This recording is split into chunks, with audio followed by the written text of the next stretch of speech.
क्या तुम्हें लगता है कि प्रकाश की गति बस एक संख्या है? 3 लाख मीटर प्रति सेकंड। तेज, बहुत तेज, सबसे तेज चीज़ जिसे हम जानते हैं। ठीक है, लेकिन यही सीमा क्यों है? इससे तेज क्यों नहीं जाया जा सकता? आखिर रोकता क्या है? ज़्यादातर लोगों ने इस बारे में कभी सच में सोचा ही नहीं। वे बस मान लेते हैं। आइंस्टीन ने कहा था प्रकाश की गति ब्रह्मांड की स्पीड लिमिट है, बस ऐसा ही। लेकिन यह कोई जवाब नहीं है, यह सिर्फ शब्द दोहराना है।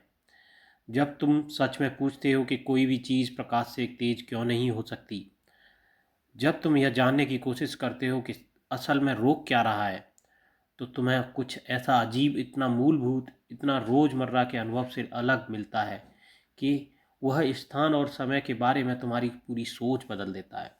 प्रकाश की गति सिर्फ एक गति नहीं है, यह सिर्फ सबसे तेज वो चीज़ नहीं है, यह ब्रह्मांड की संरचना है। यह स्थान और समय के ताने बाने से जुड़ी हुई है, इस तरह बनी हुई है कि इससे तेज जाना शाब्दिक रूप से अर्थहीन हो जाता है। मैं दिखाता हूँ कि मेरा मतलब क्या है। चलो कुछ सरल से शुरू करते हैं, कुछ ऐसा जिसे हर कोई जानता है। चीज़ें गिरती हैं, कुछ भी छोड़ो, वह नीचे गिरती है। ठीक ठीक कहें तो पहले 1 सेकंड में 16 फुट नीचे गिरती है। यह गैलीलियो ने मापा था। गेंद गिराओ, पत्थर गिराओ, कुछ भी गिराओ, हर 1 सेकंड में वो 16 फुट गिरता है। अब चांद को देखो, चांद पृथ्वी के चारों ओर घूम रहा है, वह नीचे नहीं गिर रहा। वह ऊपर ही रहता है, कक्षा में घूमता रहता है एक वृत्त में। लेकिन रुको, क्या वह गिर नहीं रहा? इसके बारे में सोचो, अगर चांद बस अंतरिक्ष में बिना हिले डुले बैठा होता तो क्या होता? वह पृथ्वी की ओर गिर गिर जाता, गुरुत्वाकर्षण उसे खींच लेता। लेकिन चांद चल रहा है, वह एक दीर्घाकार दिशा में अपनी कक्षा के स्पर्श रेखीय दिशा में चलता ही जा रहा है। और क्योंकि वह पृथ्वी के साइड में तेजी से चल रहा है, जबकि गुरुत्वाकर्षण उसे नीचे खींचता है, वह पृथ्वी को लगातार गिरने से बच जाता है। वह पृथ्वी की ओर गिरता है लेकिन हर बार चूक जाता है। यही ऑर्बिट है, लगातार गिरना, लेकिन इतना तेज बगल में चलना कि ज़मीन से टकराए ही नहीं। अब यहाँ न्यूटन की अद्भुत समझ सामने आती है। चांद पृथ्वी से लगभग 2,40,000 मील दूर है। हम पृथ्वी की सतह पर केंद्र से लगभग 4,000 मील दूर हैं। तो हमसे 60 गुना तो चांद हमसे 60 गुना ज़्यादा दूर है। न्यूटन ने कहा, अगर गुरुत्वाकर्षण दूरी के साथ कमज़ोर हो तो अगर वह इन्वर्स स्क्वायर का पालन करता हो, इसका मतलब यह है अगर दूरी दोगुनी हो जाए तो बल 4 गुना कम हो जाता है। 3 गुना दूरी पर 9 गुना कम, यानी दूरी के वर्ग के अनुपात में। अगर ऐसा है तो चांद की दूरी पर जो 60 गुना ज़्यादा है, गुरुत्वाकर्षण 60 के स्क्वायर गुना कम होना चाहिए, यानी 3600 गुना कम। अब पृथ्वी पर चीज़ें 1 सेकंड में 16 फुट गिरती हैं। अगर चांद की दूरी पर गुरुत्वाकर्षण 3600 गुना कम है, तो वहाँ कोई चीज़ 1 सेकंड में 16 फुट डिवाइडेड बाई 3600 गिरेगी। हिसाब लगाओ, 16 फुट को 3600 से भाग दे दो। यह लगभग एक 12वां इंच प्रति सेकंड स्क्वायर होता है। रुको, इसे मैं दूसरे ढंग से कहता हूँ। 1 सेकंड में चांद की दूरी पर कोई वस्तु पृथ्वी की ओर 1/12 इंच गुणित 3600 गिरेगी, क्योंकि समीकरण में समय का वर्ग आता है। 1/12 × 3600 बराबर कितने फुट होता है? अनुमान लगा लो। बिल्कुल वही जो हम पृथ्वी पर मापते हैं।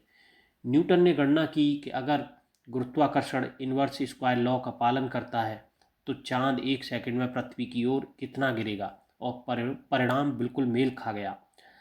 चांद ठीक उसी दर से गिर रहा है जैसा न्यूटन का नियम बताता है।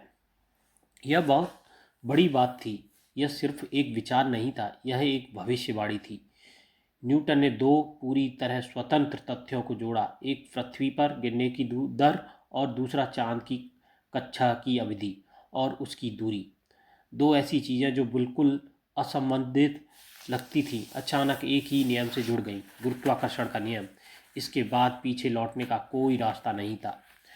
न्यूटन और आगे बढ़ा उसने गणना की कि अगर गुरुत्वाकर्षण इनवर्स स्क्वायर लॉ का पालन करता है तो ग्रह की कक्षाएं किस प्रकार की होगी, और उन्हें मिला दीर्घवृत्त, इलिप्स। और सच में कोई भी प्लैनेट इलिप्स की कक्षाओं में ही चलते हैं। केपलर ने यह पहले ही मापा था, लेकिन उसे कारण नहीं पता था। न्यूटन ने कारण बताया, मानो एक में तीन जवाब मिल गए हों। फिर और बातें भी साफ हो गईं। ज्वार भाटा। ज्वार क्यों आते हैं? क्योंकि चांद पृथ्वी को खींचता है। लेकिन रुको, अगर चांद बस पृथ्वी को अपनी ओर खींचता है तो दिन में सिर्फ एक ही ऊंचा ज्वार होना चाहिए, है ना? चांद की तरफ पानी का उभार। लेकिन असल में दिन में दो बार ज्वार आते हैं, लगभग हर 12 घंटे में। क्यों? कुछ लोगों ने सोचा कि पृथ्वी पानी से दूर खींचती है, कुछ ने सोचा कि पानी चांद की ओर खींचता है। दोनों कुछ हद तक सही थे, लेकिन पूरी बात किसी को नहीं समझ आई। न्यूटन ने समझा कि असल में हो क्या रहा है। चांद का बल पृथ्वी पर और पानी पर लगभग समान है और दूरी समान हो, लेकिन पास वाले हिस्से का पानी चांद के ज़्यादा पास होता है तो वह ज़्यादा खींचता है, और दूर वाले हिस्से का पानी चांद से ज़्यादा दूर होता है तो वह कम खींचता है। इसीलिए दो उभार बनते हैं, एक चांद की ओर और एक दूसरी तरफ जहां पानी पृथ्वी के साथ पीछे छूट जाता है। इसीलिए दिन में ज्वार आते हैं। असल में पृथ्वी में भी पृथ्वी पृथ्वी भी चांद के साथ यही खेल खेलती है। दोनों एक वृत्त में घूमते हैं, एक साझा केंद्र के चारों ओर। वह केंद्र पृथ्वी के अंदर कहीं होता है। पृथ्वी और चांद दोनों अपने सामूहिक द्रव्यमान यानी कि मास केंद्र के चारों ओर परिक्रमा करते हैं। काश यह पानी की पृथ्वी काश यह पानी पृथ्वी की तुलना में अभिकेंद्रीय सेंट्रीफ्यूगल फोर्स के कारण ज़्यादा बाहर की ओर और फेंका जाता, और यह पानी पृथ्वी के औसत भाग की तुलना में चांद की ओर ज़्यादा आकर्षित होता है। किसी भी तरह ज्वार भाटे की व्याख्या की गई, और यह भी कि दिन में दो बार ज्वार क्यों आता है। बहुत सी बातें भी अब साफ होने लगी। पृथ्वी गोल क्यों है? क्योंकि हर चीज़ केंद्र की ओर खींचती है। फिर वह पूरी तरह गोल क्यों नहीं? क्योंकि वह घूम रही है। घूर्णन के कारण बाहरी हिस्सा थोड़ा सा बाहर की ओर उभर जाता है और संतुलन बन जाता है। सूर्य और चंद्रमा गोल क्यों हैं? इसी कारण से और भी बहुत कुछ। अब जैसे जैसे विज्ञान आगे बढ़ा और माप अधिक से अधिक सटीक होते गए, न्यूटन के नियमों की जांच और भी कठोर होती चली गई। पहले सावधानीपूर्वक परीक्षण जुपिटर के उपग्रह पर किए गए। लंबे समय तक उनकी कक्षाओं का बहुत सावधानी से अवलोकन करके यह जांचा जा सकता था कि सब कुछ न्यूटन के नियमानुसार है या नहीं, और पता चला ऐसा नहीं था। जुपिटर के चंद्रमा कभी कभी अनुमानित समय से 8 मिनट आगे दिखाई देते थे और कभी 8 मिनट पीछे। यह अनुमानित समय न्यूटन के नियमों के अनुसार गणना किया गया समय था, 8 मिनट। यह बहुत बड़ा अंतर था। कुछ न कुछ गलत था। लेकिन फिर एक बात पर ध्यान गया। जब जुपिटर पृथ्वी के करीब होता है तब उसके चंद्रमा समय से आगे दिखाई देते हैं, और जब जुपिटर पृथ्वी से दूर होता था तब वे समय से पीछे दिखाई देते थे। काफ़ी अजीब स्थिति है। रोमर नाम के वैज्ञानिक ने गुरुत्वाकर्षण के नियम पर भरोसा रखते हुए एक रोचक निष्कर्ष निकाला। प्रकाश को चंद्रमा से पृथ्वी तक पहुंचने में समय लगता है। जब हम चंद्रमाओं को देखते हैं तो हम उन्हें जैसा वे अभी हैं वैसा नहीं देखते, बल्कि जैसे वे कुछ समय पहले थे। वह समय जो प्रकाश को हम तक पहुंचने में लगता है। जब जब बृहस्पति यानी कि जुपिटर हमारे करीब होता है तो प्रकाश को कम समय लगता है। जब वह दूर होता है तो प्रकाश को ज़्यादा समय लगता है। इसीलिए रोमन ने जो इवैल्यूएशन किया तो इस समय के अंतर को सुधारा गया, और इस बात से कि वे चंद्रमा कभी इतने मिनट पहले और कभी इतने मिनट बाद क्यों दिखाई दे रहे थे। उसने प्रकाश की गति निकाली। यह प्रमाण था कि प्रकाश इंस्टेंटेनियस नहीं है, बल्कि उसकी एक सीमित गति है। जरा सोचो अभी क्या हुआ। हमने प्रकाश की गति सीधे प्रकाश को माप कर नहीं खोजी, बल्कि गुरुत्वाकर्षण के नियम पर भरोसा करके। जब कुछ मेल नहीं खाया तो न्यूटन के नियम को फेंकने के बजाय रोमन ने अगर प्रकाश को समय लगता है हो तो वह सही था। मैं यह बात इसलिए बता रहा हूँ क्योंकि यह एक बहुत गहरी चीज़ दिखती है। जब कोई नियम सही होता है तो उसका उपयोग दूसरे नियम खोजने में किया जा सकता है, अगर उस नियम पर भरोसा हो तो। और कहीं की कुछ गड़बड़ दिखे तो वह किसी नए भौतिक प्रभाव की ओर इशारा करता है। अगर हमें गुरुत्वाकर्षण का नियम पता न होता तो शायद प्रकाश की गति खोजने में हमें बहुत ज़्यादा समय लग जाता, क्योंकि तब हमें यह नहीं पता होता कि बृहस्पति के उपग्रहों से क्या उम्मीद करनी चाहिए। यही प्रक्रिया धीरे धीरे खोजों की एवलांचे बन गई।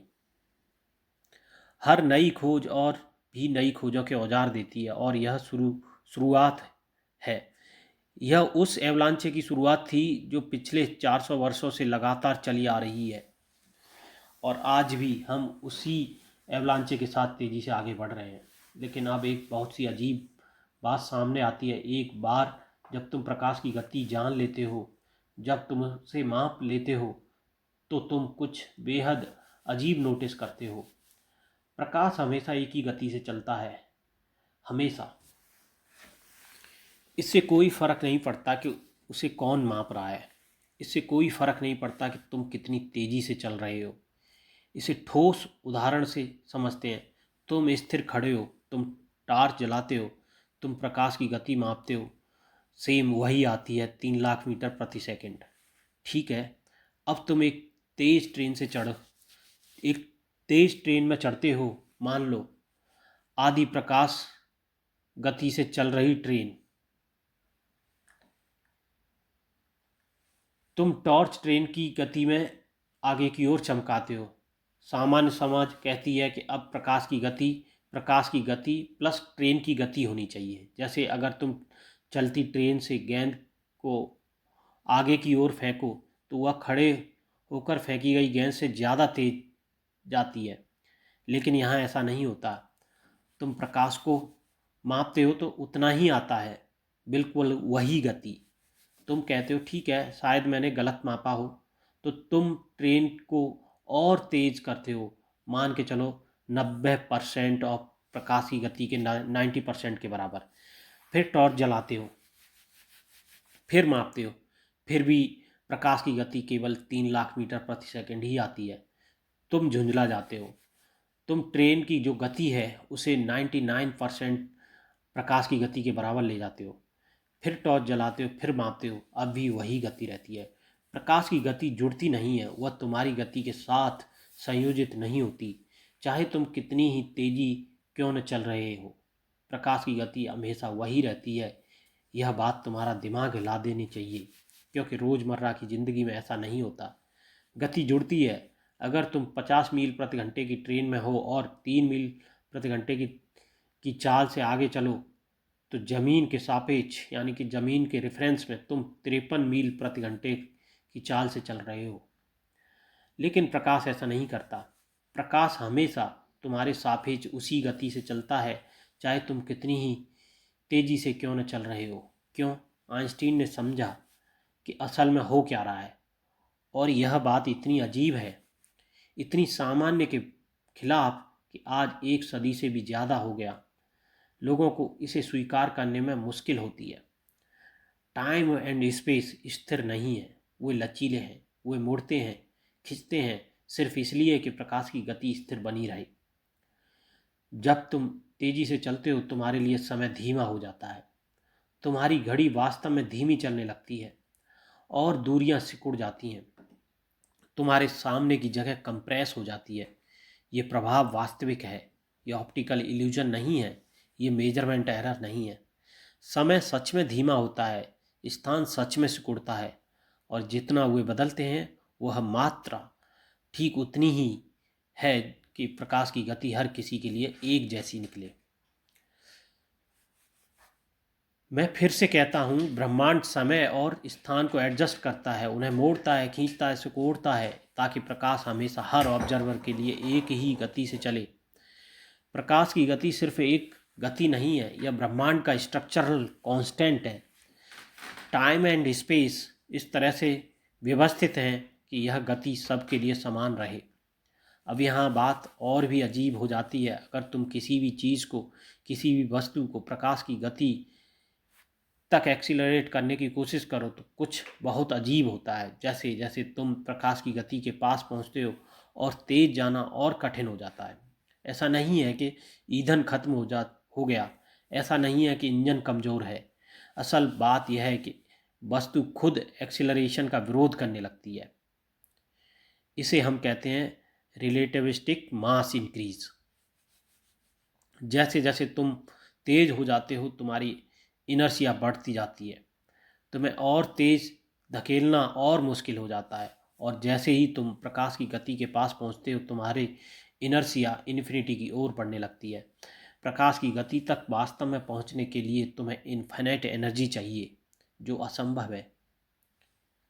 इसीलिए जिस भी चीज़ में मास है वह कभी भी प्रकाश की गति तक नहीं पहुंच सकती। किसी मनमाने नियम की वजह से नहीं, इंजीनियरिंग लिमिटेशन की वजह से भी नहीं, बल्कि इसलिए कि स्पेस टाइम की संरचना खुद इसे रोकती है। प्रकाश उस गति से चल सकता है क्योंकि फोटोन का कोई मास नहीं होता, उसका मास शून्य होता है।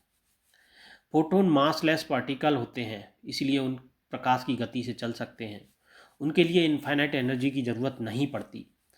असल में उन्हें ऐसा करना ही पड़ता है, उनके पास कोई विकल्प नहीं होता। वे हमेशा उसी गति से चलते हैं। लेकिन जिस किसी में मास है वो बहुत पास जा सकता है, बहुत पास, 99.9999% प्रकाश की गति तक, लेकिन कभी भी पूरी तरह नहीं। ब्रह्मांड इसकी अनुमति नहीं देता। अब तुम पूछ सकते हो, लेकिन क्यों? ब्रह्मांड ऐसा ही क्यों बना है? कोई स्पीड लिमिट क्यों है? और अब आता है वह जवाब जो तुम्हें वाकई फ्रस्ट्रेट कर देगा। इसका कोई और गहरा क्यों नहीं है। प्रकाश की गति कोई नियम नहीं है जो ब्रह्मांड पर थोपा गया हो। यह इस बात का परिणाम है कि ब्रह्मांड कैसे स्ट्रक्चर्ड है। ब्रह्मांड ऐसा ही क्यों है। स्थान और समय अलग अलग नहीं, वे मिलकर स्पेस टाइम एक कंबाइंड बनते हैं। और स्पेस टाइम की एक ज्योमेट्री होती है, एक संरचना है, और उस संरचना में स्पेस और टाइम के बीच एक बिल्ट इन कन्वर्जन फैक्टर होता है। वही कन्वर्जन फैक्टर प्रकाश की गति को निर्धारित करता है। ऐसा नहीं है कि प्रकाश कोई स्पेशल चीज़ है। असल बात यह है कि स्पेस टाइम में कॉज और इफ़ेक्ट फैलने की एक मैक्सिमम रेट होती है। प्रकाश संयोग से उसी रेट से चलता है क्योंकि वह मासलेस है। लेकिन वह रेट प्रकाश की प्रॉपर्टी नहीं है, वह स्पेस टाइम की प्रॉपर्टी है। अगर प्रकाश होता ही नहीं तब भी वह स्पीड लिमिट मौजूद रहती। यह ब्रह्मांड की एक फंडामेंटल फीचर है। इसे समझने का एक और तरीका है। रोज़मर्रा की ज़िंदगी में तुम स्पेस और टाइम को अलग अलग मानते हो। तुम स्पेस में चलते हो, टाइम बीतता है, लेकिन असल में वे अलग नहीं है। तुम हमेशा स्पेस टाइम में एक कांस्टेंट रेट से मूव कर रहे होते हो, हमेशा हमेशा। लेकिन यह मोशन स्पेस और टाइम के बीच बटी होती है। अगर तुम बिल्कुल स्थिर बैठे हो तो तुम्हारी सारी गति टाइम में होती है। तुम भविष्य की ओर मैक्सिमम स्पीड से जा रहे हो, 1 सेकंड पर सेकंड, हर 1 सेकंड। लेकिन जैसे ही तुम स्पेस में चलना शुरू करते हो तुम्हें उस मोशन को कुछ हिस्सा टाइम से हटाना पड़ता है। अब तुम स्पेस और टाइम दोनों में मूव कर रहे हो। इसका मतलब है तुम टाइम में धीरे मूव कर रहे हो। जितनी तेजी से तुम स्पेस में चलते हो उतनी ही धीमी गति से टाइम में चलते हो। और इसकी एक सीमा है। अगर तुम स्पेस में प्रकाश की गति से चल पाते तो टाइम के लिए तुम्हारे पास जीरो मोशन बचती। तुम्हारे लिए समय रुक जाता, एकदम रुक जाता। इसीलिए प्रकाश समय का अनुभव नहीं करता। फोटोन के दृष्टिकोण से उसका एमिशन और एब्जॉर्प्शन एक ही इंस्टेंट में होता है। कोई समय नहीं बीतता, पूरा ब्रह्मांड जमा हुआ है। तुम प्रकाश से तेज नहीं जा सकते क्योंकि तुम टाइम में 0 से कम मूव नहीं कर सकते। वही सीमा है, वही दीवार है। और अब सबसे सुंदर बात, यह सब सिर्फ थ्योरी नहीं है। हमने इसे बार बार, फिर कई बार और कई सैकड़ों बार टेस्ट किया है। उन्हें 99.9999% प्रकाश की गति तक एक्सीलरेट किया गया है जो पार्टिकल होते हैं। और अंदाज़ा लगाओ, जैसे जैसे वे उस गति के पास पहुँचे और उन्हें तेज करना और कठिन हो गया, और ज़्यादा कठिन, बिल्कुल वैसा ही जैसा थ्योरी ने प्रिडिक्ट किया था। जीपीएस सैटेलाइट को टाइम डायलेशन का हिसाब रखना पड़ता है। वे तेज़ी से चल रहे होते हैं और कमज़ोर ग्रेविटेशन फील्ड में होते हैं, इसीलिए उनके लिए समय हमसे, जो ज़मीन पर है, अलग तरह से गुजरता है। अगर हम इस करेक्शन को न करें तो जीपीएस एक ही दिन में मीलों तक गलत हो जाएगा। जो कॉस्मिक रे मायोन्स जो कॉस्मिक रेज के कारण अपर एटमॉस्फेयर में बनते हैं, उन्हें ज़मीन तक पहुंचने से पहले डिके हो जाना चाहिए। उनका लाइफ टाइम बहुत छोटा होता है, लेकिन वे प्रकाश की गति के करीब चल रहे होते हैं, इसीलिए उनके लिए समय धीमा हो जाता है। उनके पर्सपेक्टिव से वे इतने लंबा जीते हैं कि ज़मीन तक पहुंच सकें। हमारे पर्सपेक्टिव से वे ज़्यादा देर तक जीवित रहते हैं क्योंकि वे तेज़ी से चल रहे होते हैं। दोनों ही तरीकों से देखने पर ज़मीन तक पहुंचने वाले माइंस उतने से ज़्यादा होते हैं जितने क्लासिकल फिजिक्स के हिसाब से होने चाहिए थे। बिल्कुल वैसा ही जैसा रिलेटिविटी प्रिडिक्ट करती है। यह कोई अटकल नहीं है, यह मेजर्ड है। प्रकाश की गति का एक सीमा होना फिजिक्स में सबसे अच्छी तरह टेस्ट की गई बातों में से एक है। तो अब इन सबको एक साथ जोड़ते हैं। प्रकाश की गति क्यों है? क्योंकि स्पेस टाइम की संरचना ऐसी है कि कॉज और इफ़ेक्ट फैलने की एक मैक्सिमम रेट होती है। वही रेट प्रकाश की गति, इसलिए नहीं कि प्रकाश कोई स्पेशल चीज़ है, बल्कि स्पेस टाइम में और स्पेस और टाइम के बीच एक बिल्ट इन कन्वर्जन फैक्टर होता है। तुम इससे तेज़ नहीं जा सकते क्योंकि इससे तेज़ जाने का मतलब होगा टाइम में पीछे जाना, और वह कोई अर्थ नहीं रखता। तुम नेगेटिव टाइम नहीं रख सकते, तुम कॉज और इफ़ेक्ट को अनडू नहीं कर सकते। प्रकाश की गति वह गति है जिससे अब ब्रह्मांड में फैलता है। वह गति है जिससे इंफॉर्मेशन ट्रेवल कर सकती है। यह वह गति है जिससे फोर्स काम करती है। यह चेंज की मैक्सिमम रेट है। और यही पूरी प्रक्रिया या डिस्कवरी की एवलांचे शुरू हुई थी न्यूटन से, जब उसने चांद को देखकर ग्रेविटी को समझा। फिर रोमन ने बृहस्पति के चंद्रमाओं को देखकर प्रकाश की गति निकाली। फिर आइंस्टीन ने समझा कि प्रकाश की गति कांस्टेंट है और वहीं से रिलेटिविटी निकाली। फिर हजारों एक्सपेरिमेंट आए जिन्होंने इसे कंफर्म किया। हर डिस्कवरी पिछली डिस्कवरी पर बनी है। हर नया इंसाइट और ज़्यादा इंसाइट के दरवाजे खोलता है। यही साइंस है। यही वह एवलांचे है जो पिछले 400 वर्षों से चली आ रही है, और आज भी हम उसी एवलांचे के साथ तेज़ी से आगे बढ़ रहे हैं। प्रकाश की गति सिर्फ एक व्याख्या नहीं है, यह कुंजी है। यह वह चीज़ है जो हमें बताती है कि स्पेस और टाइम असल में कैसे काम करते हैं। यही वह चीज़ है जो दिखाती है कि ब्रह्मांड हमारी कल्पना से कहीं ज़्यादा अजीब और कहीं ज़्यादा सुदूर है। और यह तथ्य है कि हम इसे समझ सकते हैं, इसे माप सकते हैं, इसे टेस्ट कर सकते हैं और इसे प्रेडिक्शन कर सकते हैं। यही फिजिक्स की सुंदरता है, सरलता है, नहीं सच है।